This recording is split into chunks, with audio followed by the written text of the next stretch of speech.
তার পথে আমরা দেখতে পাচ্ছি, যা আমাদের জন্য বাঞ্ছনীয় ছিল না, কাম্য ছিল না।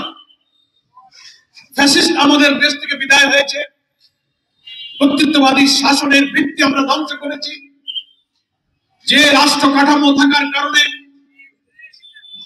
বছরের পর বছর এই রাষ্ট্র কাঠামোতে যারা নির্বাচিত হয়ে এসেছেন, নিজেরাই ফ্যাসিস্ট হয়ে, কর্তৃত্ববাদী হয়ে ভিন্নমতকে দমন করা, লুটপাট, সন্ত্রাস, চাঁদাবাজি, খুন, গুম, গ্রেফতার, রিমান্ড, ক্রসফায়ার, আয়নাঘরের মধ্য দিয়ে আমাদের মুসলিম জাতিসত্তা ধ্বংস করে, গণতন্ত্র ধ্বংস করে, ভোটাধিকার ধ্বংস করে বাংলাদেশকে দুনিয়ার সামনে অপমানিত করেছেন, লাঞ্ছিত করেছেন। সংগ্রামী দৌলতপুরবাসী অনেক রক্তের বিনিময়ে জাতিসংঘের হিসাবে প্রায় 1400 মানুষ জীবন দিয়েছে, আর প্রায় 40,000 মানুষ ক্ষত বিক্ষত রক্তাক্ত স্মৃতি নিয়ে এখনো বেঁচে আছেন। তাদের বিনিময়ে এদেশের মানুষ চেয়েছিল আর বাংলাদেশে কোনো কর্তৃত্ববাদী ভিন্ন মতের উপরে চোখ রাখিয়ে ক্ষমতায় যাওয়ার শাসন আর থাকবে না। সেই আশার একটি গণতান্ত্রিক পদ্ধতিতে অবাধ এবং নিরপেক্ষ নির্বাচনের দিকে আমরা এগিয়ে যাচ্ছিলাম। দুর্ভাগ্য এই জাতির, আমরাই যারা ফ্যাসিবাদ বিরোধী আন্দোলনের রাজপথে ছিলাম,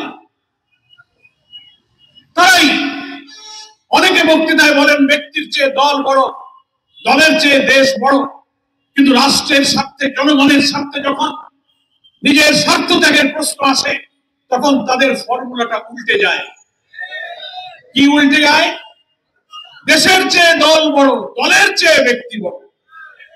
এই রাজনীতির নিষ্ঠুর শিকারে পরিণত হয়ে আজকে বাংলাদেশের রাজনীতি অবাধ, সুষ্ঠু, নিরপেক্ষ নির্বাচনের মধ্য দিয়ে মানুষের ভোটাধিকার, মানুষের গণতন্ত্রের যে নতুন অভিযাত্রায় শুরু করেছিল, সেই সময় আমরা একটা নতুন বাধার সম্মুখীন হতে যাচ্ছি।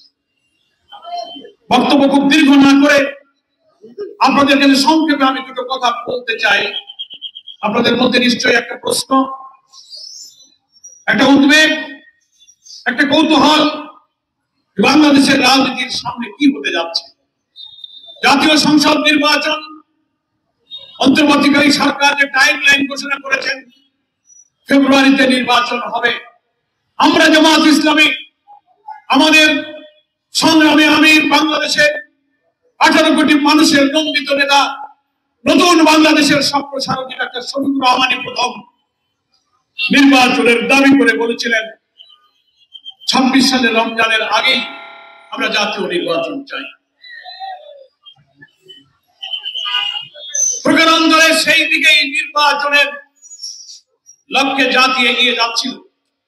কিন্তু নির্বাচনকে সুষ্ঠু, গ্রহণযোগ্য, নিরপেক্ষ করার জন্য বাংলাদেশের সকল রাজনৈতিক দল, সব স্টেক হোল্ডারদের যে মতামত, ন্যাশনাল কনসেনসাস কমিশন, জাতীয় ঐক্যমত্য কমিশন গঠন করা হলো, 6টি রিফর্ম কমিশন গঠন করা হলো।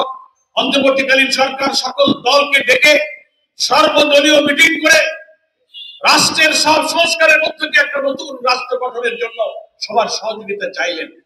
জামাত ইসলামী আমরা সরকারকে সহযোগিতা করার দিয়েছিলাম।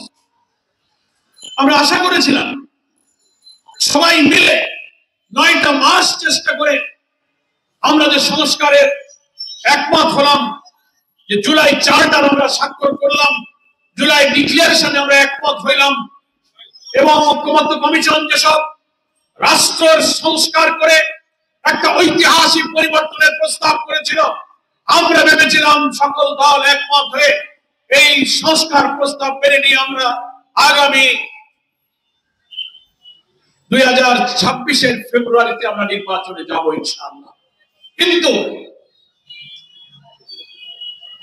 অন্তর্বর্তীকালীন সরকারের প্রধান ডক্টর প্রফেসর ইউনূস সাহেবের কাছে অনেক রাজনৈতিক দল ইভেন নির্বাচন সুষ্ঠু, নিরপেক্ষ করার জন্য জাতীয় ঐক্যমত্য যে কমিশন গঠন করা হয়েছিল, সংস্কার কাজে ভিন্ন মত তৈরি হচ্ছিল, বড় বড় দলের মধ্যে সাংবিধানিক, রাজনৈতিক, প্রশাসনিক নানান ইস্যু থেকে ভিন্ন মত হচ্ছিল। ডক্টর ইউনূস সাহেব সেই ভিন্ন মতকে একটা ইউনিফর্ম থিঙ্কিং, একটা ঐক্যমতে নিয়ে আসার জন্য তিনি ঐক্যমত্য কমিশন